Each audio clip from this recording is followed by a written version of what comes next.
सोने की कुल्हाड़ी, द गोल्डन एक्स। एक समय की बात है, एक बहुत ही गरीब और ईमानदार लकड़हारा वुडकटर एक नदी के किनारे पेड़ काट रहा था। पेड़ काटते वक्त अचानक उसकी लोहे की कुल्हाड़ी हाथ से छूटकर गहरी नदी में गिर गई। लकड़हारे का दुहक। लकड़हारा रोने लगा, क्योंकि वही एक कुल्हाड़ी उसकी रोजी रोटी का सहारा थी। उसके पास इतने पैसे नहीं थे कि वो नई कुल्हाड़ी खरीद सके। जल देवता का प्रकट होना। उसका रोना सुनकर नदी से जल देवता प्रकट हुए।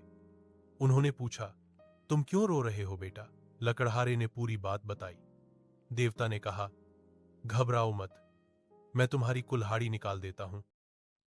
देवता ने पहले एक सोने की कुल्हाड़ी निकाली और पूछा, क्या यह तुम्हारी है? लकड़हारे ने मना कर दिया। फिर उन्होंने एक चांदी की कुल्हाड़ी निकाली। उसने उसे भी लेने से मना कर दिया और कहा कि उसकी कुल्हाड़ी साधारण लोहे की थी। अंत में देवता ने उसकी पुरानी लोहे की कुल्हाड़ी निकाली। लकड़ीहारा को देखकर खुशी से उछल पड़ा और बोला, हां, यही मेरी कुल्हाड़ी है। जल देवता उसकी ईमानदारी से बहुत खुश हुए। उन्होंने उस लकड़हारे को उसकी लोहे की कुल्हाड़ी के साथ 7 सोने और चांदी की कुल्हाड़ियां भी तोहफे गिफ्ट में दे दी। जब यह बात एक दूसरे लालची लकड़हारे को पता चली, तो वह भी वहीं गया और जान बूझकर अपनी कुल्हाड़ी नदी में फेंक दी।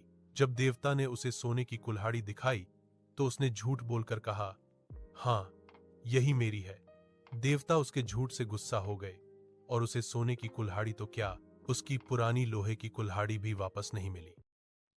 सीख कहानी का नैतिक। जैसे आपके वीडियो में भूषण को उसकी ईमानदारी का फल मिला, वैसे ही इस कहानी से हमें यह सीख मिलती है कि ईमानदारी सबसे अच्छी नीति है और लालच का अंजाम हमेशा बुरा होता है।